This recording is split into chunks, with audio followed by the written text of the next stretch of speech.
What's going on, guys? Welcome back to Watch List Wednesday. Watch, oh, it's Watch List Wednesday. I'll add it to the list.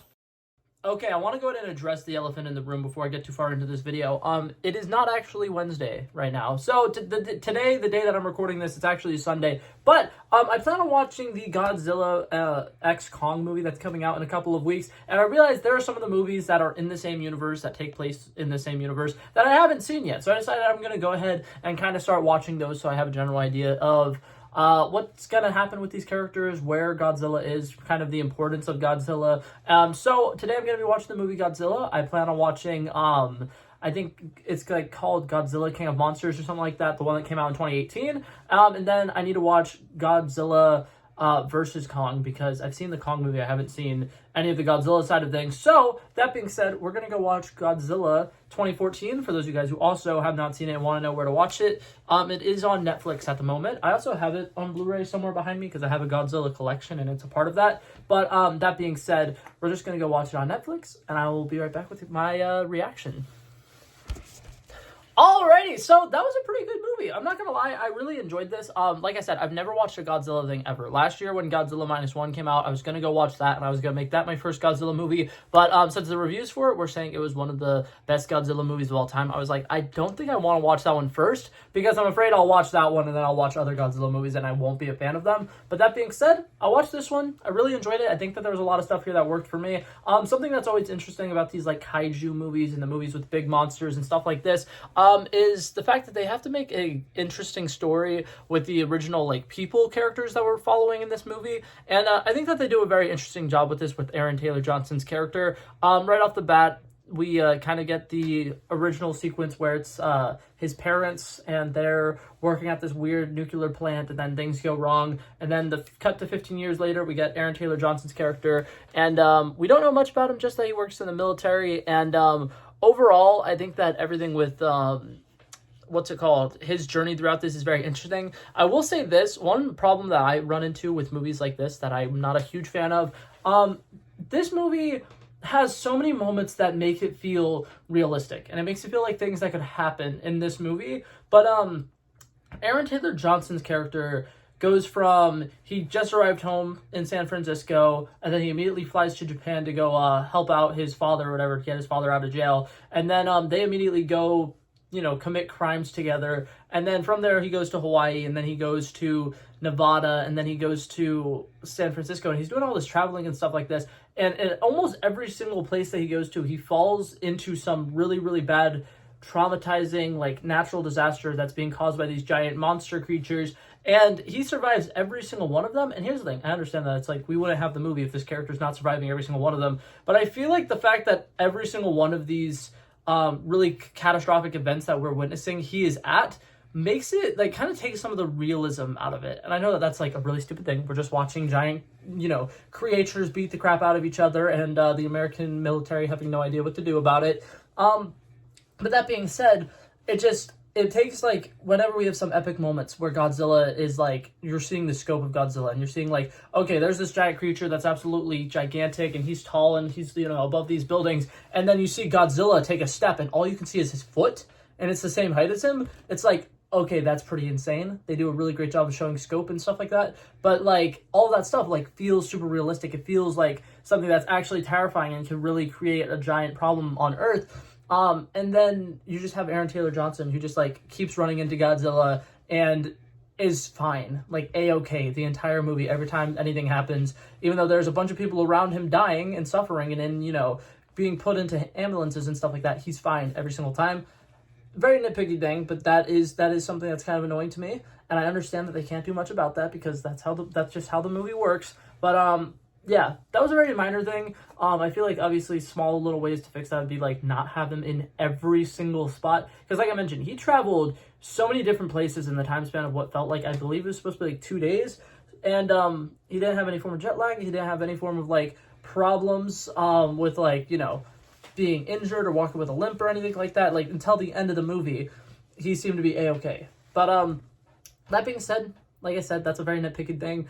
I liked the stuff with Bryan Cranston's character at the beginning of the movie. The fact that he kind of was there working at Monarch for a while, and like he didn't even really have a full understanding of everything that was going on there. And the fact that he was seen as crazy because he knew about some government secrets and nobody else had any way of knowing that what he was talking about was actually something that's true.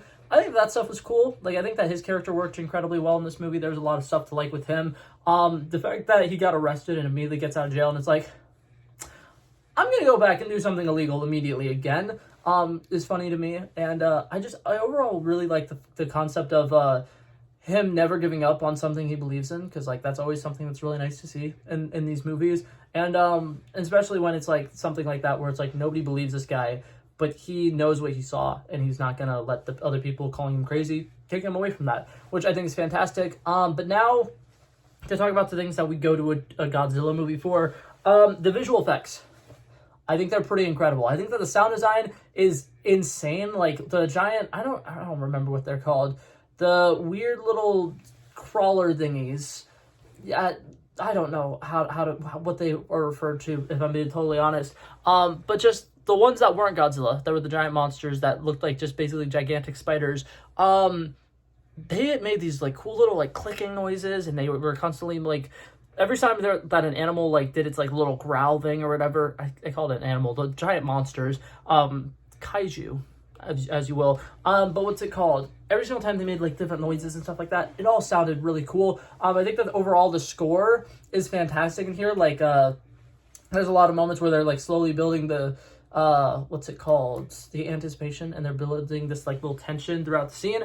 And, the music that they're using for it worked really well for me. I think that the first sequence where we first see the first monster, was like insanely powerful, the way that they were able to do it, because we're seeing things from 3 different people's point of views. They're all, further and further away from the monster, but like they all feel what's happening and like can tell that something is off. And then, the power goes out.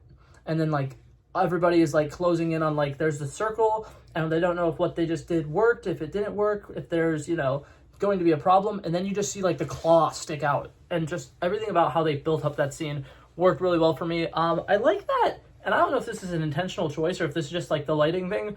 A lot of the times we're seeing the monsters, they kind of just like look like black and white.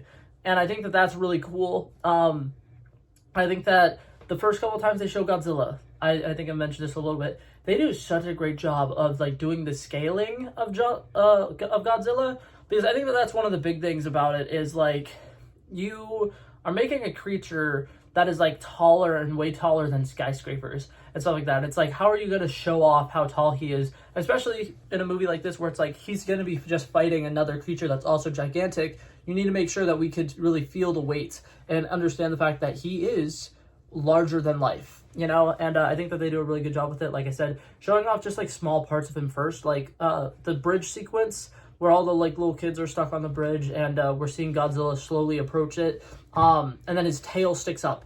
It is absolutely gigantic, and you're like, oh my god, Godzilla is so tall. And then it turns and you realize that's just his tail, and the rest of him is even bigger. That was cool. Like, that was great. I think that they knew exactly what they were doing with the CGI. All the CGI looked incredible. I really liked the effects with whenever the power would go out and there were people in planes and it was just like they would fall out of the sky. Very scary, and the way that they visualized it worked really well for me. So overall, I was a pretty big fan of this movie. I liked it. I thought it was pretty good. I'm excited to see more Godzilla movies. Alrighty, future editing self checking in here. I accidentally completely forgot to do a final rating for this, and I forgot that for my Watch This Wednesday videos, I'm still doing movie scores. So if I had to give this movie a rating on a scale of 1 to 100, I would give it probably a solid 81. I don't think it's anything too special. I probably will never be watching this specific movie again, but for the time that I was watching it, I definitely enjoyed it. I think that, like I said, the sound design and everything with it was really cool. The visual effects were really cool, and it was a lot of fun action sequences that I could really get on board with. One of my main complaints is that it is a little like dark. Like there are a lot of moments that were hard to see, but overall I think that this one was fun and I had a blast with it. So I'm gonna let my past self finish out the video now. Thank you guys. I'll probably make Godzilla -1 a movie that I watch on this series eventually, but as of right now my plans are, like I said, Godzilla King of Monsters, and then maybe Godzilla versus Kong before the Godzilla and Kong movie comes out. But that being said, I don't know. There's a lot of movies coming out, so I will keep you guys updated. But that being said, that's it for this video, guys. Thank you guys so much for coming by, checking it out. I love and appreciate you guys so much for watching. If you liked it, feel free to like and subscribe, and I'll hopefully see you guys in the next one. Peace out. Back at it again, but that's a relevant flow. So smooth, they calling me Mr. Elegant. Like an elephant, I got a long nose. Like a president, I've got a few hoes. Swift with a stutter, I'm smooth like butter. Don't see it coming when I slip undercover. Like a big dog, but I don't bite. I'm still a big broad, I'd win that fight. Come match you and I knock out your lights.